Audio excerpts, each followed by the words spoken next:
Ross, let's talk a bit about helping youth become their own advocates for justice so that we're not just kind of doing these things for them, but that they become partners in the work. How might youth leaders approach their programming and their youth in such a way that helps both LGBTQ plus folk and allies do this work themselves? I think one thing that's incredibly important to note is that youth are doing this work already. There's been research and data on Gen Z, which is kind of the youth ministry population right now. They are very values driven. They are very social justice oriented. They see the brokenness and the sin in the world and want to figure out what way they can, what they can do about it. From a completely other perspective, comes from another part of my job in my life, is sort of they want to align, they want to patronize and buy brands that they think line up with their values, and don't want to buy or participate with brands that they think don't line up with their values. And so way less of that kind of, ignorant consumer, I'm just taking whatever in front of me. But no, I really want to like line myself up, and I'm having expectations from these institutions, including corporations, but then also including the church as well. So I think for youth ministry people, one, that recognition that's already there, I think is really good. What youth don't have is that level of access, that being taken seriously out in the bigger, wider world, and sometimes in our own congregations as well. And we could actually help to, listen to what they're very passionate about and think about what are the things that we can do that can help set them up for success to be impactful into the wider world. And they may care about LGBTQ stuff. There's plenty of things going on, bullying and the legislation we talked about earlier. But we've seen these like student walkouts for about climate change, student walkouts about gun violence, right?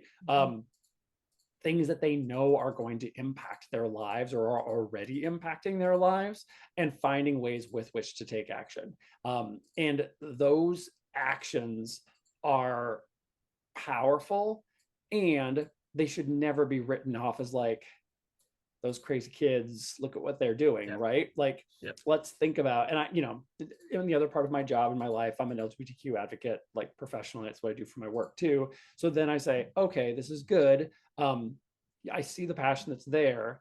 I want to help figure out how you can do the thing that's the most effective possible. I just came from a course where we talked about this, where someone said, I could have my youth group go to a rally or a protest or something, but quite frankly, I'm a little concerned about safety. I know that there are groups that come that try to disrupt, that try to, Yeah. invoke violence. And do I want to, do we want our churches, do I as a youth leader want to bring my youth into something that could be unsafe? Which is a real legitimate concern.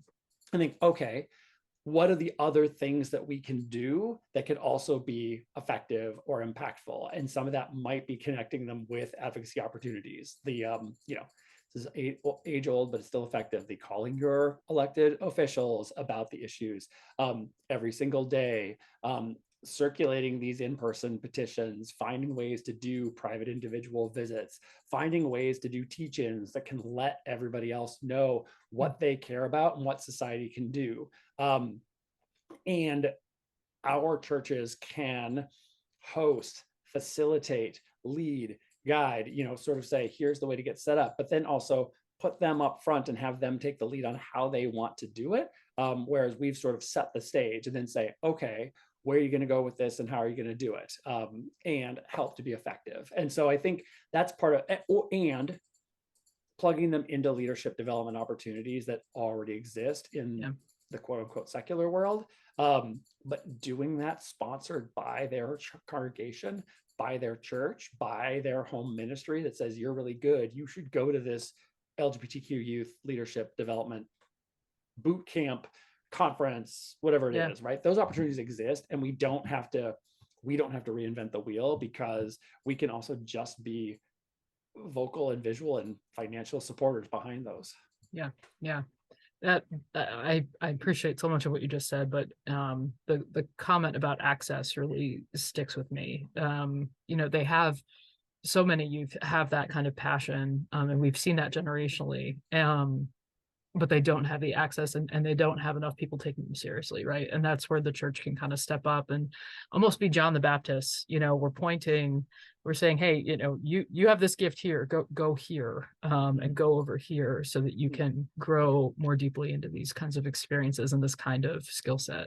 Yeah. And I think That's a good one thing word. that's important to note, especially around this issue too, and this is for older generations, whenever when we talk about this and I present this, there's always comments back that sort of like, there's a variation on the next generation is going to fix all this for us, right? Mm, Like they get it. It's not a problem for them. If we can just get, I'm perfect. If we can just get the olds to die off and let the next generation take over, it'll be better.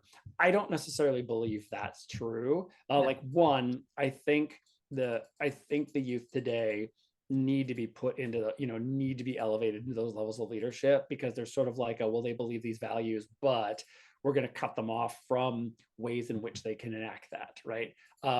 And ways that we can limit their voice or limit their participation is one that our churches can absolutely work on and can tackle. And if we're not constantly talking about this, teaching it, making it a part of the way we teach, the way that we preach, it actually is a vacuum where right. somebody else can infiltrate, get in front of them. Propaganda, right?